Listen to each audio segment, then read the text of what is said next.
If we are celebrating Sifuna, we must celebrate the way he would have done it himself.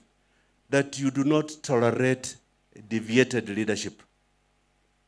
Ukiambia viongozi hupahotiri.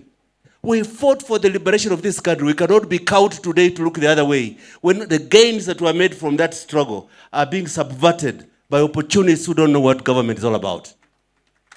Lazima tueleze wa Kenya ukweli mbele ya viongozi wanaharakati wenzangu.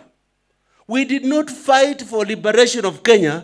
Mtu kutuambia ati hii itafanyika wapende wasipende. Kwame wabwe. Efwe bana bama iwewe. You can't tell us I will have housing whether you like it or not.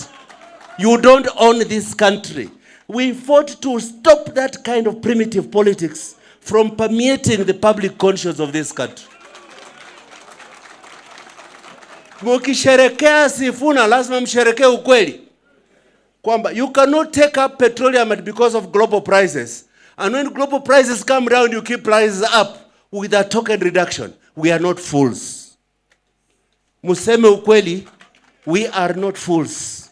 And Sifuna will have called out fools who think that we cannot see through their lies. Mukimsherekea Sifuna, museme, can we go back to the path of proud politics?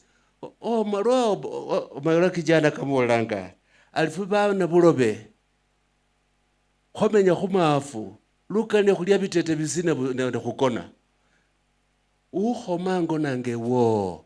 Ifu bandu bekimini kwamile kuriye na kwaba kulondera bandu bekula kimilyango kuchingo kwemile kwitikibali bakwe kukizendi chamsi. If you want to celebrate this hero, you must be ready to resuscitate the spirit of heroism that this country has proud sons and daughters who will not be intimidated, who will not be bamboozled, who will not be bribed by petty stolen money and forget where we are trying to go. Asante sana.